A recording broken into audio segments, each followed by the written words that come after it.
some of our local policymakers. And to officially welcome us to the city of Healdsburg, I'd like to invite Councilmember Ariel Kelly up to welcome our group. Thank you, Jenny Lynn, and welcome to Healdsburg, everyone. Well, it's an honor to get to welcome you all and Catholic Charities here to our community.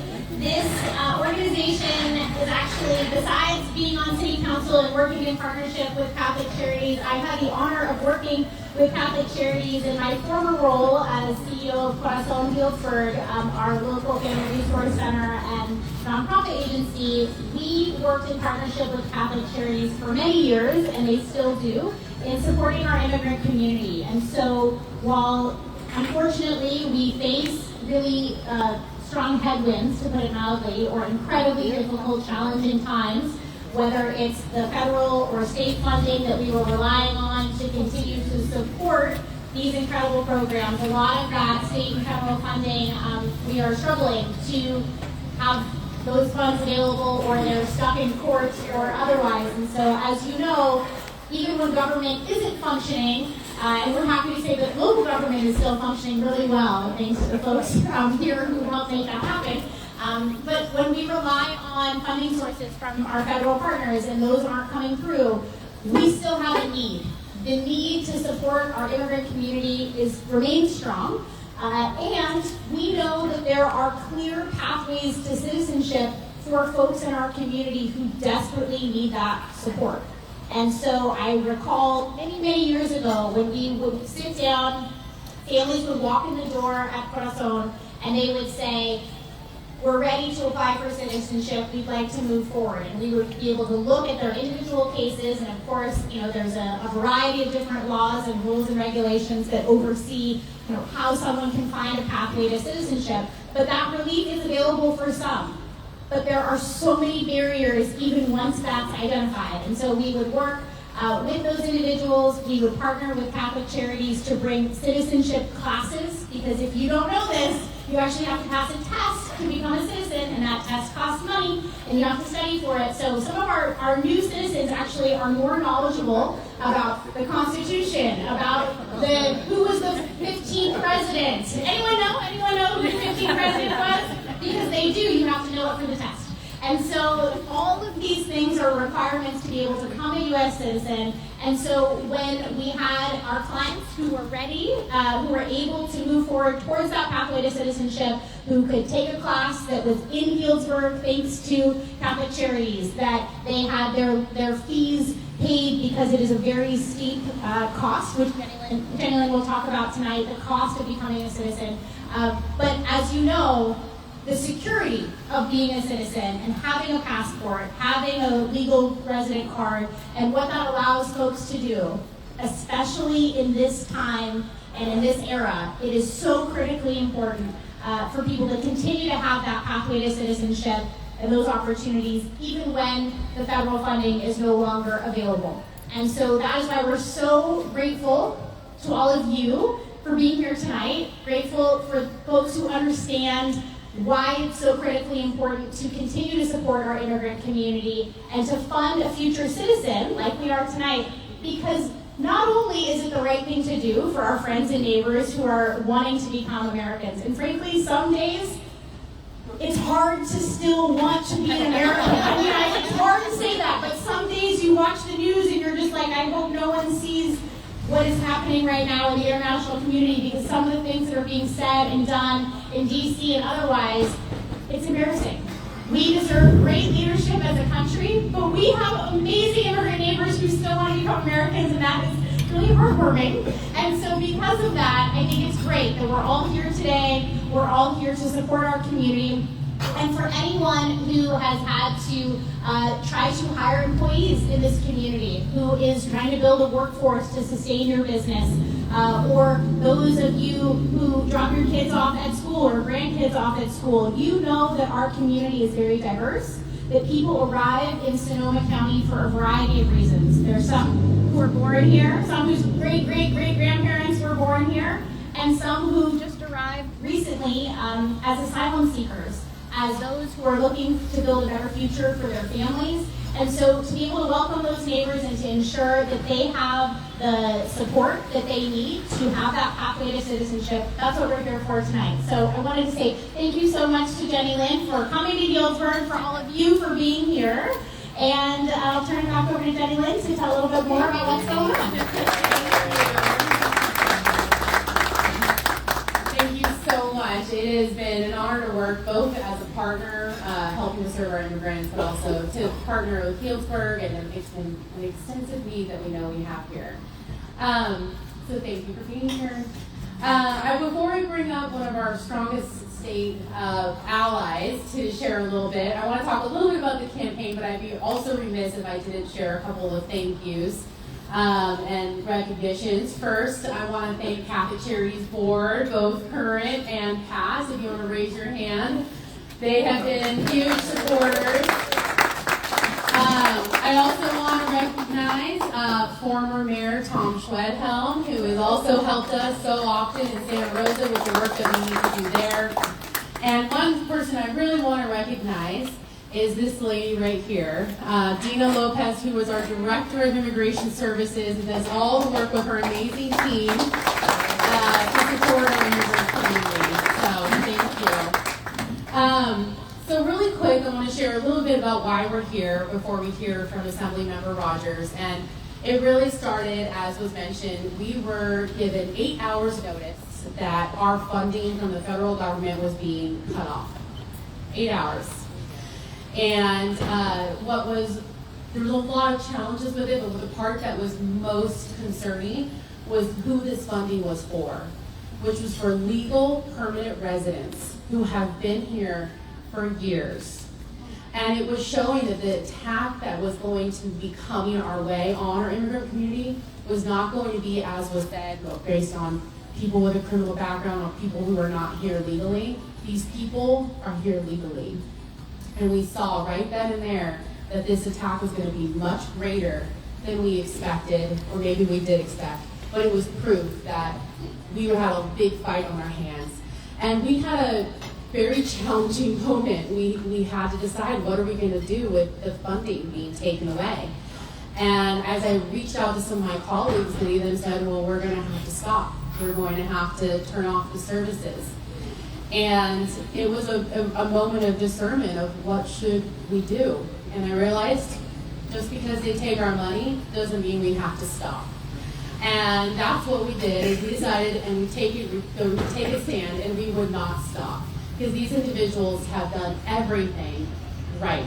They went through a very broken immigration system, came out the other end, know, as Councilmember Kelly, they know more about civic duty and U.S. history than most native-born Americans, and we had a duty and responsibility to help them. And so I wanted to actually give a special credit to Mary Edwards of Mary Edwards Winery, who is also on our former board.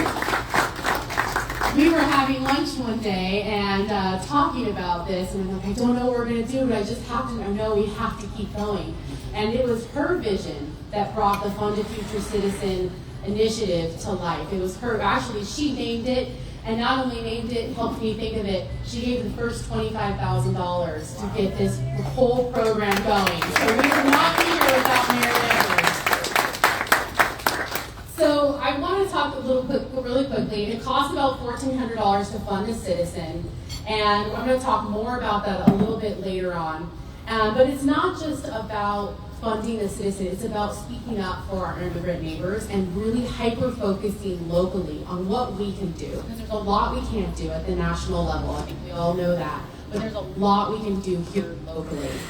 One of the things we've been really focusing in on is not just education and funding, but even more so having the stronger alliances with our policymakers. And one of our strongest advocates has actually been Assemblymember Chris Rogers, who I had the fortune of knowing for, I don't know, maybe a decade now. Has been an amazing friend and ally, has done so much for our community, both in his time as mayor and council member of Santa Rosa, and now helping to lead the fight at the state level. And I am just incredibly grateful to have his leadership and that he is here to talk a little bit more about why this is so important. So I'll let Assemblymember Rogers speak. Good evening, everybody.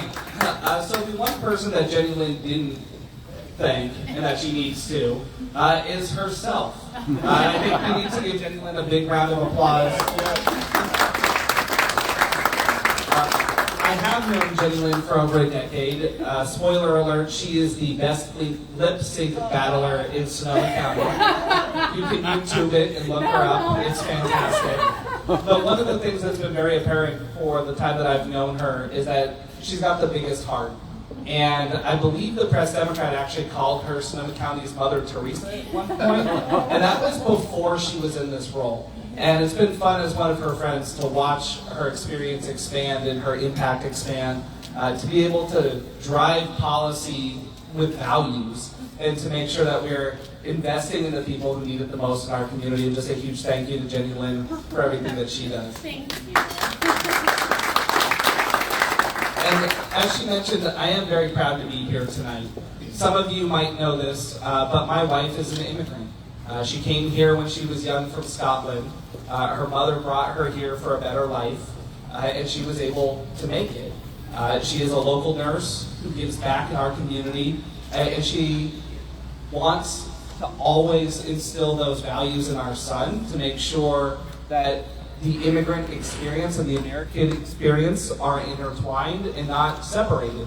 And it's been a little bit striking how quickly over the last few years we've gone from talking about immigrants and the melting pot that we have here in this country, and that how our diversity is our strength, to suddenly the vilification, and now the mask is completely off, where it's not even about those who did it the right way and those who didn't do it the right way, but just that immigrants are bad.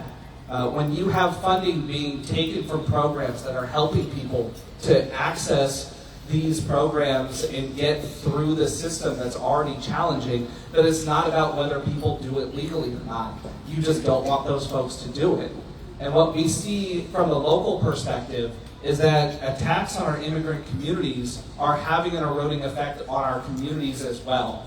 We very quickly in Trump 1.0 found out that if we wanted our immigrant community to participate in law enforcement, to make sure that they were helping us to keep their communities safe, that we need to make sure that it was very clear that our local police officers did not do immigration enforcement.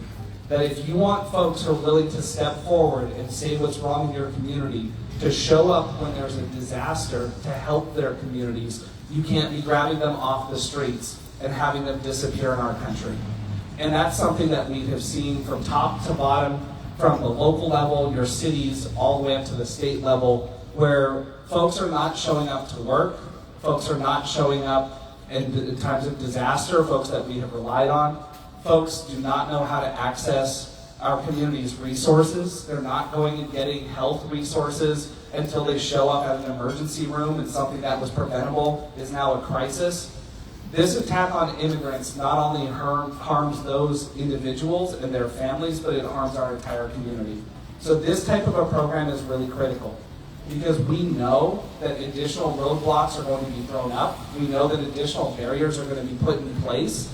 And there is no better story about America than the trials and tribulations that immigrant families have had to come here, the things that they have overcome to build a better life for their families and to give back to their communities. So I want to thank everybody for being here tonight, for caring about this cause, and for recognizing the value that so many people in our communities have, and especially in this moment, being seen and making sure that they understand that they have a whole community of folks who care about them, who want to see them successful, want to see them here as a part of the United States of America. And thank you to everything Catholic Charities is doing to make that happen. Oh, thank you.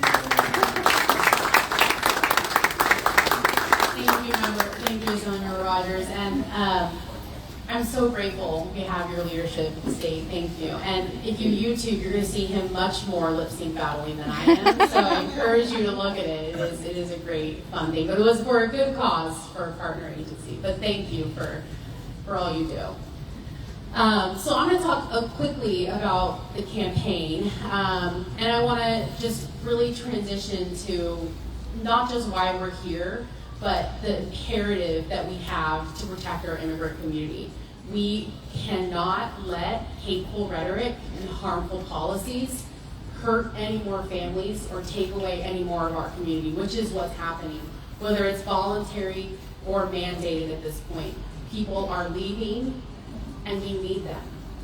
And even if you're not among this group of people who I think all believe in the dignity of our immigrants and in the human beings, there's an economic reason why we need to be looking at keeping our immigrant community here. So I'm going to share some statistics with you because this has really been helpful to me to share with people who maybe aren't as like-minded as we might be, that if they don't necessarily see the dignity reason why we need to do this and the imperative to have our immigrant community, the economic impacts are vast.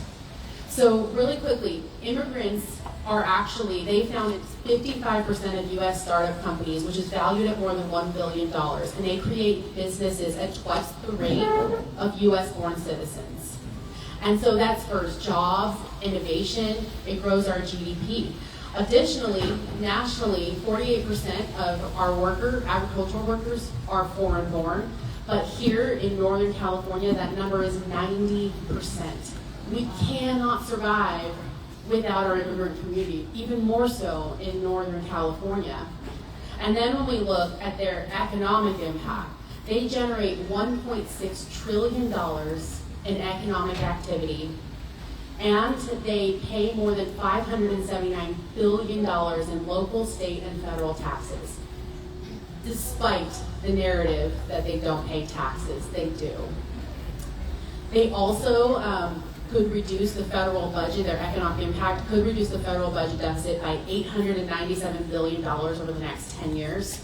And here's the one that is most important. If we were to provide a pathway to citizenship for legal but undocumented immigrants, we could unlock more than $254 billion in spending and generate more than $76 billion in taxes. So when immigrants are pointed to as the problem, they're actually the solution. And if we can start telling that story to the individuals who maybe don't see that yet, although they should, not just from the moral perspective, from the economic perspective, that they are actually the solution to some of the issues that have plagued our nation over years. And if we were to embrace them and provide pathways to citizenship, we could be a better, stronger nation. And the data is there, and it shows it, and it proves it.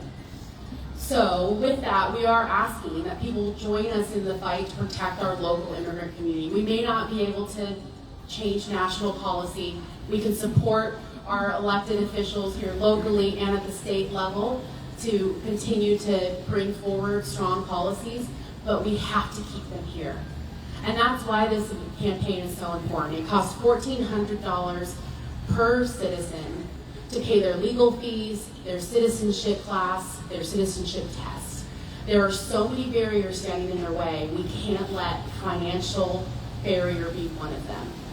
And one of the ways that it's been so great in this campaign is people are like pulling together funds. We've had churches do it.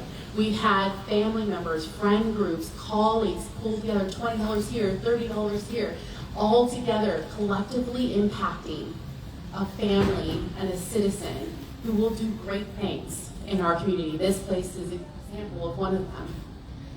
And I have a very exciting announcement, which is we actually have a matching gift this evening of $10,000. So every citizen we fund, you're actually going to fund 2 citizens and 2 families. And it is such an important, amazing, and exciting announcement. And I actually have the honor, he is here with us tonight, and I am going to put him on the spot and ask Dr. Gary Barr to share why he decided to do this matching gift to inspire others to give. So Dr. Barr.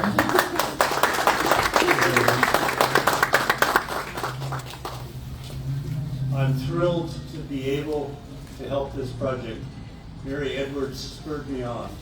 She came up with the idea that young people could donate to help their brethren, to help their neighbors, help the guys on their soccer team, help the women in their class who aren't showing up or afraid to go to school because their parents might not be home. she spurred me on to think that maybe Catholic Charities could have, you know, a new donor class of young people pitching in their money, pitching in their friends together and saying, we've got to support Maria, we've got to support Jose, we've got to support, you know, Rudolph, whatever it is, whoever it is that is living in fear. So I'm thrilled that I can just play a small part, and my hope is that we get some young people when you leave here excited, and maybe someone else will sponsor the next event. That's my hope. Thank you.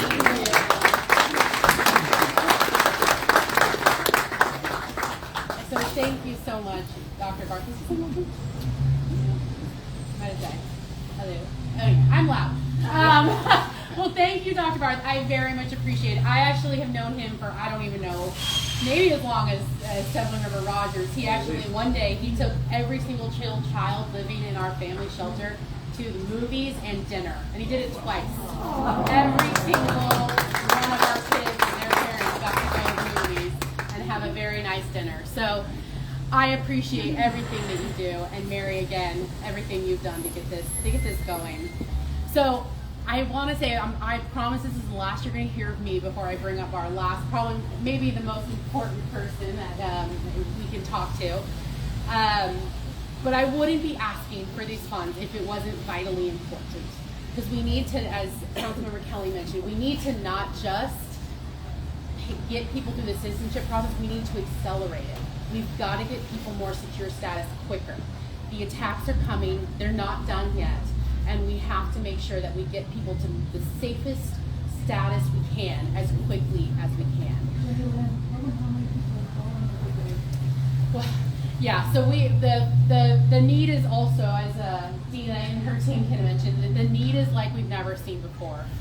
When some of these things have been happening, we can take our entire voicemail system can take about 100 calls overnight. We were running out of room about halfway through with how many people were reaching out, needing help, desperate for care, and very fortunately, and I do not take this for granted, trust us to help them. And that is a trust we will never break because it is so, so important. But the number of people that are coming to our front doors is greater than we've ever seen. So we not only need to accelerate it, we need to grow the number of people we can help beyond even the money that we lost from the federal government. And that's what $1,400 per citizen can do. And I'll say, I know that for some people, $1,400 is doable, but for some people, it's a lot. And we certainly respect that. But that's where it's so great. You can get a family member, a friend, $20 here, $50 here, and collectively, from a very passionate place, we can fund our future citizens. And I will just say this, the holidays are coming up. It's a great discussion point with your families and seeing about maybe a gift for the holiday season could be giving someone their citizenship by paying through this program for their legal fees and giving them hope for the future. So you will see there are QR codes and there are envelopes if you would like to explore that more. But we also ask that you help share some of the things that I talked about and the economic impact. Councilmember Kelly, Assemblymember Rogers, talk about this. I know it can be challenging, but it's so important we start sharing the truth of how important our immigrant community really is, despite the rhetoric and some of the policies that are out there. So I am going to thank you so much for being here. But I do have one more very important person to share with you. So before we go back to sharing wine and some snacks, I'd actually like to ask Octavio to come up here. He is the owner of Agave, and he gave us this space for free. So grateful. And he also, I just wanted him to share a little bit about his story, and even more importantly, what immigrants can do for our community. So I will turn it over to him. Thank you, everybody. My name is Octavio Diaz. I've been in this community for over 20 years. Most of you know me because I've been doing a lot of community work, but also been focusing more on my family, on my health, on everyone else that's important for me. So immigrants come here for a reason. We always come from, I was born in Oaxaca, and I came here because my grandfather used to work for Agave, Ernesto Julio Gallo, in Modesto and Stockton back in the 70s. And I ended up in Petaluma. I was 7, 8 years old, traveling back and forth. I didn't want to come here, but my grandpa said, you are going to go to America and go to school. And then you return to Oaxaca and teach everybody in the town what you have learned there as far as farming. So in other words, viticulture.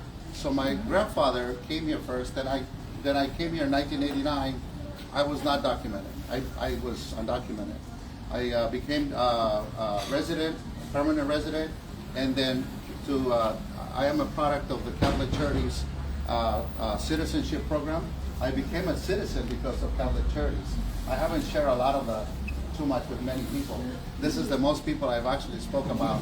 So I'm not sure if Manny's still there, but Manny helped me, Manny Lopez and Elizabeth.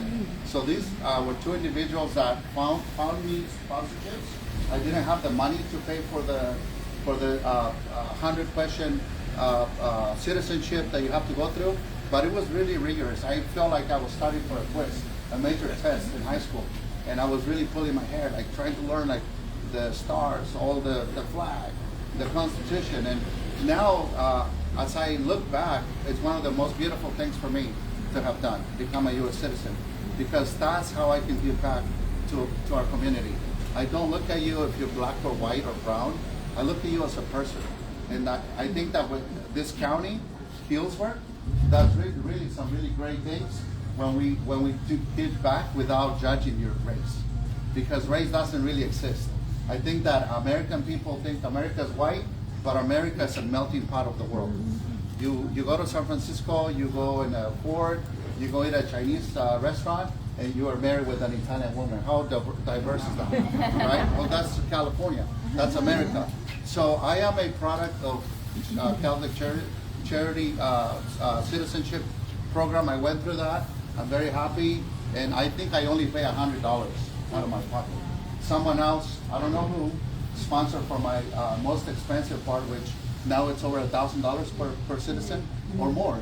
So a lot of these people donate their time. They get paid, but some of them donated their time when I apply for a citizen.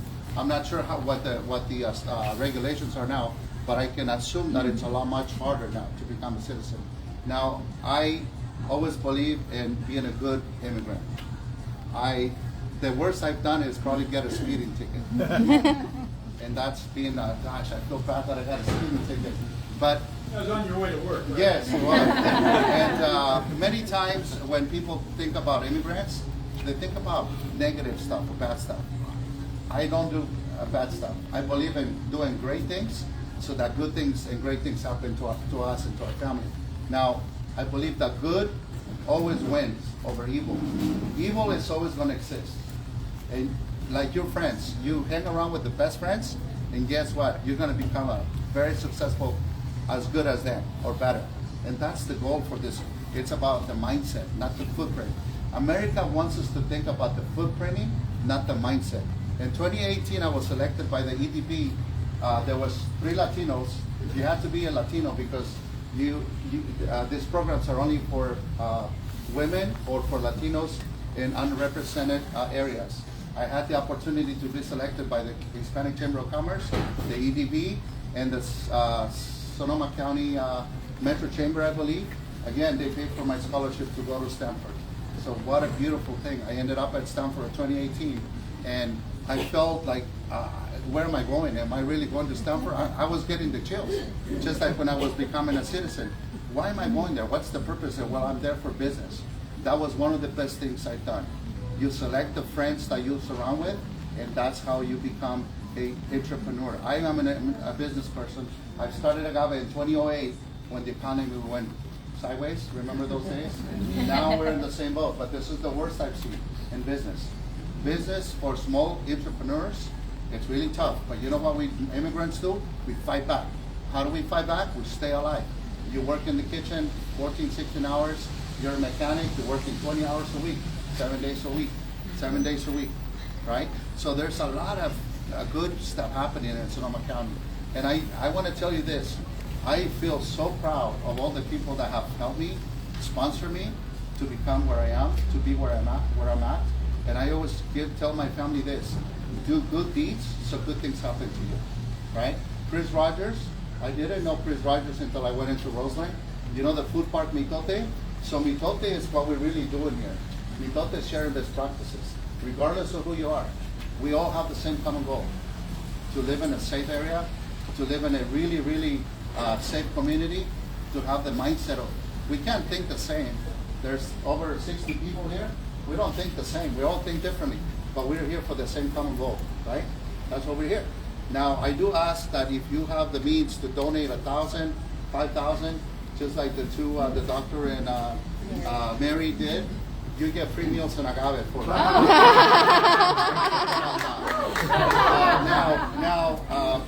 To make a long story short, I just want to thank you. I really give back from my heart.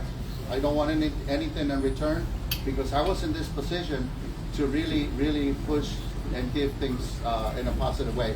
But I really want to thank Chris Rogers for helping me with the project in Mitote in Roseland. You were city council, I believe.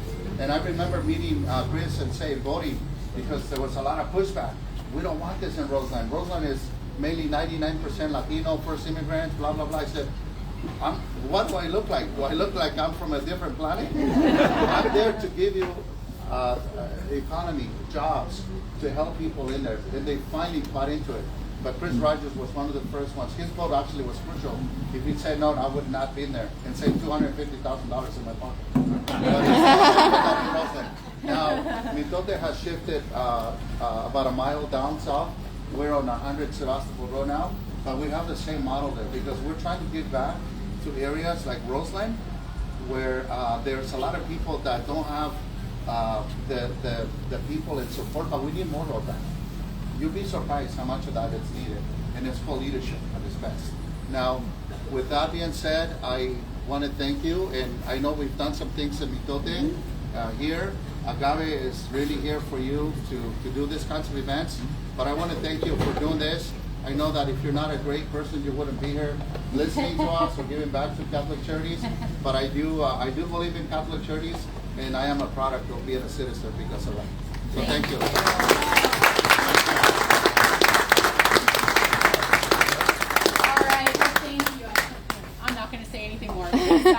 We're so grateful for all that you do. So stick around. Feel free to have some more wine. Have some go to the bar, support Agave. But I so appreciate you all for being here. We'll be around many of the Catholic Charities team. If you want to raise your hand if you have questions about the program, please come find us and talk to your family. Maybe they'd want to fund a citizen at $1,400. So thank you all. Enjoy the rest of your evening. Thanks for coming.